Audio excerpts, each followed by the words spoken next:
بسم اللہ الرحمن الرحیم۔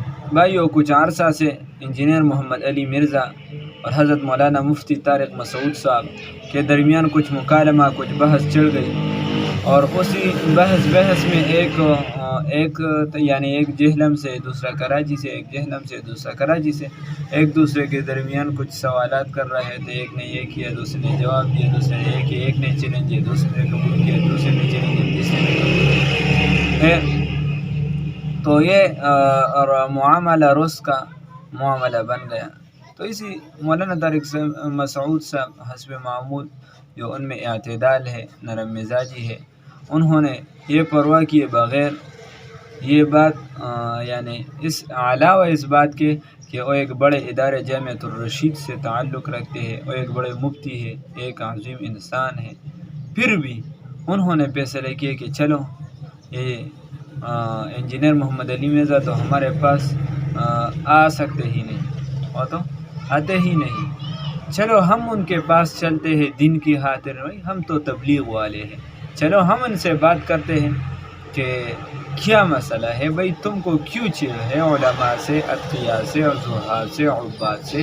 بھائی تم پیروں کو بھی نہیں مانتے، تم اہل حدیث کو بھی نہیں مانتے، بریل کو بھی نہیں مانتے، تم شیخ الاسلام علامہ ابن تیمیہ کو بھی نہیں مانتے، امام بخاری کو بھی نہیں مانتے، امام ترمذی کو بھی نہیں مانتے، تم مانتے کس کو؟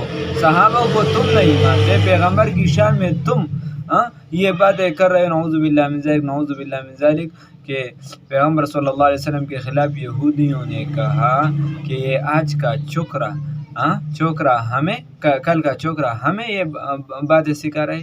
بھائی کہاں لکھا ہے، کس کتاب میں ہے کہ اس نے یہ؟ وہ بدتمیز ہے، غلط لوگ ہے، کافر ہے، مرتد ہے، چاہے جو بھی تم فتویٰ لگاؤ، لیکن اپنی طرف سے تو نبی کریم صلی اللہ علیہ وسلم کے خلاف گالیاں نہ بناؤ۔ کہاں لکھا ہے، کس کتاب میں لکھا ہے کہ یہودیوں نے نبی کریم صلی اللہ علیہ وسلم کو چوکرا کہا؟ بھائی کوئی عقل ہوتی ہے، کوئی تمیز ہوتی ہے، کوئی طریقہ ہوتا ہے، کچھ بھی نہیں، تیرے پاس علم بھی نہیں، نہ بابی نہ تم تو بابی بھی نہیں اور بابی ابھی نہیں، کچھ بھی نہیں، پتہ نہیں ان کے درمیان کوئی مخلوق ہو۔ بھائی انجینئر صاحب، جب حق آتی ہے تو آپ کو تو پتہ ہے، پھر آپ کو پتہ چلا جہلم میں کہ کیسے باطل اپنا بور یا بستر اٹھا کر بھاگ رہا ہوتا ہے۔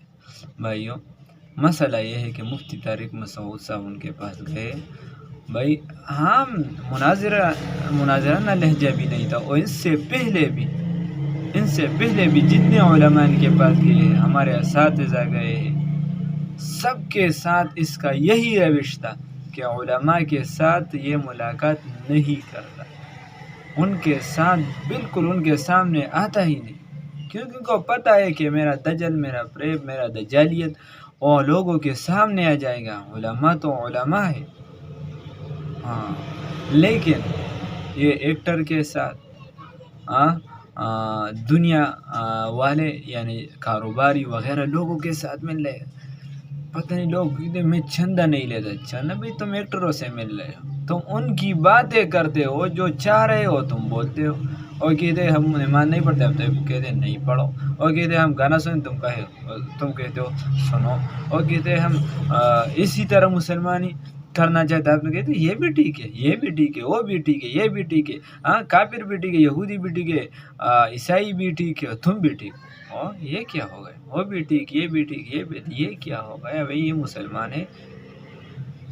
بھائی انجینئر صاحب، اللہ سے ڈرو، اکابرین کے بارے میں، علماء کے بارے میں اہانت کا روش یہ ترک کرو۔ بہت سے لوگ ہمارا شاید طارق مسعود صاحب کے ساتھ بھی کچھ اختلاف ہو، شاید اس سے بڑے کے ساتھ بھی ہو، چھوٹوں کے ساتھ بھی ہو، لیکن اختلاف کا کوئی طریقہ ہوتا ہے۔ اختلاف یہ نہیں ہوتا کہ آپ کسی کی پگڑیاں اچھالیں، اختلاف یہ نہیں ہوتا کہ آپ کسی کے ساتھ بدتمیزی کریں، اختلاف یہ نہیں ہوتا کہ آپ کسی کے خلاف گالیاں نکالیں۔ آپ کو کوئی بھی مسلمان نظر نہیں آتا امت میں، نہ کوئی محدث، نہ فقیہ، نہ مفسر، اگر مسلمان ہے تو آپ اور آپ کے بیجا جو بے ٹھانگ اور بے علم جاہل آپ کے فالورز اور آپ کو بس یہی مسلمان نظر آتے سارے دنیا میں۔ بھائی یہ کیا ہے؟ یہ کون سا طریقہ ہے، یہ کیا ہے؟ یہ بات ٹھیک نہیں ہے بھائی۔ مفتی طارق مسعود صاحب بالآخر جیت گئے، حق کی فتح ہوتی ہے، اور آ گئے جہلم میں۔ امرات ان کے ساتھ تھے، جگہ ان کی تھی، لوگ ان کے تھے، بڑے ان کے تھے، چھوٹے ان کے تھے، فالورز ان کے تھے۔ مفتی طارق مسعود صاحب آئے، یہ بھاگ گئے، اور تا قیامت یہ علماء کے سامنے نہیں آئے گا، جو حال کے سامنے یا ان لوگوں کے سامنے آئیں گے جن لوگوں کو ان کا چہرہ معلوم نہیں، لیکن جن کو معلوم ہے یہ کبھی بھی ان کے سامنے نہیں آئے گا۔ یہ سنو، یہ قیامت یہ بات ہے، یہ کبھی بھی نہیں آئے گا، کبھی بھی نہیں آئے گا۔ والسلام مع الاحترام۔